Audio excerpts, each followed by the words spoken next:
Hello students, today we are going to discuss another questions. आज का हमारा पहला क्वेश्चन है question number 6. The most commonly used tools of promotion, which is a paid form of communication and in which the sponsor bears the cost of communication with the prospect is. There are 4 options: advertising, personal selling, sales promotion and public relation. Okay, जैसा कि आप जानते हो कि advertising, personal selling, sales promotion and public relation ये क्या है? These are the component और element of promotion mix. Okay, इससे पहले हम लोगों ने प्रमोशन मिक्स के बारे में थोड़ा बहुत पढ़ा था. प्रमोशन मिक्स मीन्स होता है कि कैसे हम अपनी सेल्स को इंक्रीज़ कर सकें, कैसे प्रमोट कर सकें, उसमें जो जो एलिमेंट्स यूज़ किए जाते हैं, यानी जो जिन जिन तरीक़ों से हम अपने सेल्स को इंक्रीज़ कर पाएँ, अपनी मार्केटिंग एक्टिविटीज़ को बेहतर कर पाएँ, उन टूल्स को बोलते हैं प्रमोशनल टूल्स. और वो आपके 4 टूल्स होते हैं: advertising, personal selling, sales promotion and public relation. इस क्वेश्चन का आंसर होगा बेटा एडवर्टाइजिंग. आपको आइडेंटिफाई करना हो कि यहाँ पे कौन से प्रमोशनल टूल्स डिस्कस किए गए. यहाँ पर 2 कीवर्ड आपको यहाँ दिखाई देंगे. पहला पेड फॉर्म. ये चारों प्रमोशनल जो टेक्निक्स हैं, जो एलिमेंट्स हैं प्रमोशंस के, उसमें एडवर्टाइजिंग को छोड़कर कोई भी ऐसा नहीं है जो पेड फॉर्म, यानी कोई भी पेड फॉर्म नहीं है. और दूसरी बात यहाँ पे दिया है कि cost is bear by the sponsor. तो सिर्फ एडवर्टाइजिंग वो प्रमोशनल टूल्स है, वो एडवर्टाइजिंग वो प्रमोशन मिक्स का एलिमेंट है जिसको एक आइडेंटिफाइड स्पॉन्सर क्या करता है, उसकी कॉस्ट को बियर करता है. तो यह हो जाएगा, आंसर हो जाएगा बेटा एडवर्टाइजिंग. अब हम बाकी के तीनों जो है ऑप्शंस को भी देख लें. पर्सनल सेलिंग मीन्स होता है जब एक जो है सेल्स पर्सन पर्सनली कांटेक्ट करता है. पर्सनल सेलिंग मीन्स जब हम जो है सेलर जो है किसी भी पर्सन से पर्सनली कांटेक्ट करके उसके अपने प्रोडक्ट्स के बारे में इंफॉर्मेशन प्रोवाइड करता है, उसको बोलते हैं पर्सनल सेलिंग.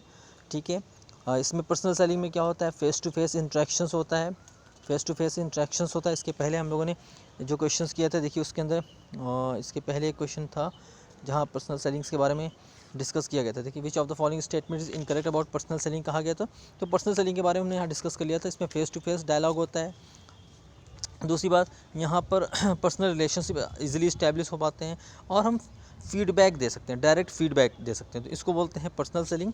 तो पर्सनल सेलिंग से रिलेटेड हमने क्वेश्चंस किया था. सेल्स प्रमोशंस क्या होता है? सेल्स प्रमोशंस वो टेक्निक्स होती हैं सेल्स की जिनको यूज़ करके हम क्या करते हैं, we are try to persuade the customer, try to ready the customer to buy the products. जैसे कि आपको लकी ड्रॉ दे देना, इंस्टेंट ड्रॉ होता है, रिबेट, डिस्काउंट, इस तरह की जो टेक्निक्स है, by one get one free, इस तरह की टेक्निक्स को यूज़ करके हम जो अपने सेल्स का प्रमोशन करते हैं तो इसको बोलते हैं sales promotion. And the fourth option is public relation. Public relations क्या होता है? पब्लिक रिलेशंस मीन्स होता है कि बिजनेस ऑर्गेनाइजेशन का अपने पब्लिक के साथ रिलेशन इस्टेब्लिश करना. कोई भी बिजनेस ऑर्गेनाइजेशन का अगर पब्लिक के साथ अच्छा रिलेशन इस्टेब्लिश हो जाएगा तो वो उसकी फर्म के लिए, उस बिज़नेस के लिए बेटर होता है. जितना भी गुड पब्लिक रिलेशन होगा उसकी सेल्स भी उतनी ज़्यादा इंक्रीज़ होगी, उसकी गुडविल इंक्रीज़ होगी. अब यहाँ पर एक बात जो आपको ध्यान में रखना है कि public means not a consumer only. Public का मतलब सिर्फ कंज्यूमर नहीं होता. पब्लिक का मतलब यहाँ पर होता है कि बिज़नेस का जिनके साथ रिलेशन होता है, यानी वो चीज़ें जो बिज़नेस के साथ जिनका रिलेशन होता है उसको पब्लिक बोलते हैं. तो पब्लिक के अंदर कस्टमर्स तो इंक्लूड होते ही, साथ ही साथ आपके शेयर होल्डर्स होंगे, इसी के साथ सप्लायर्स होंगे. ठीक है, ये सारे जो भी पब्लिक रिलेशंस में आते हैं. तो ये हो गए चारों ऑप्शंस की डिटेल इन्फॉर्मेशन. और हमारा राइट आंसर क्या है बेटा? एडवर्टाइजिंग. क्योंकि ऐसा कॉमन कहते हैं the most commonly use tools of promotion which is paid form. Paid form ये कीवर्ड है, पेड फॉर्म ऑफ कम्युनिकेशन. ये ऐसा कम्युनिकेशन होता है जो पेड फॉर्म होता है, यानी इसके लिए पेमेंट करता है. कौन करता है? स्पॉन्सर करता है, यानी sponsor bear the cost of communication. तो ऐसा इसका आंसर हो जाएगा advertising. I hope this question is clear to everyone. Now we move on the second one. Dash refers to the increase in profit earned by the equity shareholder due to the presence of fixed financial charges like interest. अब यहाँ पे पूछा जा रहा है कि बताइए वो क्या है जिसमें जिसका मतलब होता है कि इक्विटी शेयर होल्डर्स क्या करते हैं, फिक्स्ड फाइनेंशियल चार्जेस के प्रेजेंस में, यानी उसका फिक्स फाइनेंशियल चार्ज को यूज़ करके अपने प्रॉफिट को इंक्रीज़ करते हैं, तो उस टर्म को क्या कहते हैं? यानी अपने शेयर होल्डर्स अपने प्रॉफिट को इंक्रीज़ करना, अपनी अर्निंग को इंक्रीज़ करने के लिए जब फिक्स फाइनेंशियल चार्जेस को बियर करते हैं, उसका यूज़ करते हैं, तो उस टर्म्स को क्या कहते हैं? तो आपके यहाँ पर 4 ऑप्शंस हैं: capital structure, earning per share, trading on equity and return on investment. देखिए, कैपिटल स्ट्रक्चर्स के बारे में इसके पहले हमने डिस्कस किया था। कैपिटल स्ट्रक्चर क्या होता है? Is a proportion of long term capital, यानी डेट एंड इक्विटी का जो प्रोपोर्शन होता है, दैट इज़ कैपिटल स्ट्रक्चर। तो यहाँ पर हमें देखना होता है कि डेट ज़्यादा रखें या इक्विटी ज़्यादा रखें, क्या रेशियो होना चाहिए, उसी को बोलते हैं capital structure. Earning per share means होता है कि जितना भी EAT upon number of share, तो जितनी भी आपकी अर्निंग हुई, अर्निंग आफ्टर टैक्स, यानी सब कुछ घटाने के बाद जो आपकी ओरिजिनल अर्निंग होती है, जिसको शेयर होल्डर में डिस्ट्रीब्यूट करना है, उसको नंबर ऑफ़ शेयर से डिवाइड कर दिया जाए, तो उसको बोलते हैं अर्निंग पर शेयर।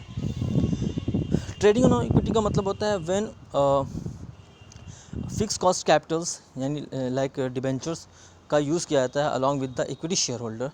तो किस लिए किया जाए? For increment in the profit, यानी for the purpose of increase the profit of the organisation, या for the purpose of increase the income of share holders when we are using fix cost capital along with the equity share capital, that is called trading on equity. Okay, तो trading on equity इसलिए किया जाता है कि क्योंकि debt capital की जो cost होती है वो कम होती है। तो अगर आप डेट कैपिटल को यूज़ करोगे तो इससे आपकी जो प्रॉफिट इंक्रीज़ होगा, और प्रॉफिट चूँकि आप नंबर ऑफ़ शेयर होल्डर्स तो इंक्रीज़ हो नहीं रहे, इससे जो प्रॉफिट इंक्रीज़ होगा वो सब में बटेगा।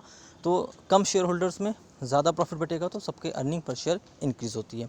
और नेक्स्ट है return on investment. Return on investment का मतलब होता है हम किसी भी प्रोजेक्ट में अगर हम इन्वेस्ट कर रहे हैं तो उस पर हमें कितना % अर्निंग होगी, उसको बोलते हैं रिटर्न ऑन इन्वेस्टमेंट। तो इन 4 ऑप्शंस में आपको भी पता चल गया होगा कि इसका सही आंसर क्या है। तो इसका सही आंसर हो जाएगा, बताइए कौन बता सकता है? जो भी है आप लोग कमेंट करके बताइए।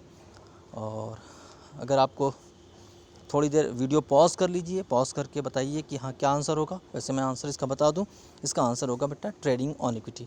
ट्रेडिंग ऑन इक्विटी का मतलब ही होता है डेट कैपिटल को यूज़ करना along with the equity capital with the aim of increasing the earning of share holders. I hope आपको वीडियो समझ में आ गई होगी, अच्छी लगी होगी। और अगर आपको कोई भी डाउट्स है तो आप डायरेक्टली इस पर कमेंट कर सकते हैं। इसको लाइक करिए, इसको शेयर करिए, ज़्यादा से ज़्यादा बच्चों के पास इसको शेयर करिए ताकि सब इसका बेनिफिट ले सकें। Thank you students.